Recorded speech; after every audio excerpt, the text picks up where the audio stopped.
ఓ కోనసీమ అందాల మధ్య ఇప్పుడు కొత్త అడ్వెంచర్ జోన్ రెడీ అవుతుంది. దిండి, ఆత్రేయపురం, అంతర్వేది బీచ్ దగ్గర ఇప్పుడు speed boat rides, water sports అంతా అవైలబుల్ అవబోతున్నాయి. ఇది కేవలం టూరిజం కాదండి, ఇది ఒక కొత్త అనుభూతి. అందుకే కలెక్టర్ గారు నేరుగా ఏజెన్సీలతో సమావేశమై 6 స్పాట్ల కోసం టెండర్లు పిలిచారు. గౌతమి, వశిష్ఠ గోదావరి సంగమం దగ్గర బోటింగ్ స్పోర్ట్స్ వల్ల పర్యాటక ఆదాయం పెరగబోతుంది. మరి మనం వెళ్లి చూడకపోతే ఎలా? అంతేకాదు, బొబ్బర్లంక నుంచి లొల్ల వరకు 13 కిలోమీటర్ల కాలువ, దాని చుట్టూ హెరిటేజ్ ప్లేసెస్, పురాతన నిర్మాణాలు, వాడపల్లి వెంకటేశ్వర ఆలయం. ఇది పర్యాటకం మరియు ఆధ్యాత్మికత కలయిక. ఇంకా సాగునీటి విషయంలో కూడా అధికారుల సమీక్షలు వేగంగా జరుగుతున్నాయి. ప్రతి ఎకరాకు నీరు కావాలి అన్నదే టార్గెట్. మరి పేదరికం లేని సమాజం అంటూ P4 స్కీమ్ స్టార్ట్ అయిందని మీకు తెలుసా? జిల్లాలో 64,000 బంగారు కుటుంబాలను ఐడెంటిఫై చేసి వారికి ప్రత్యేక మార్గదర్శకుల ద్వారా అభివృద్ధి చేస్తున్నారంట.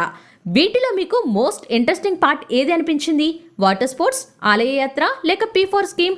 కామెంట్ చేయండి, షేర్ చేయండి అండ్ ఫాలో చేయండి మరిన్ని ఇంట్రెస్టింగ్ అప్డేట్స్ కోసం.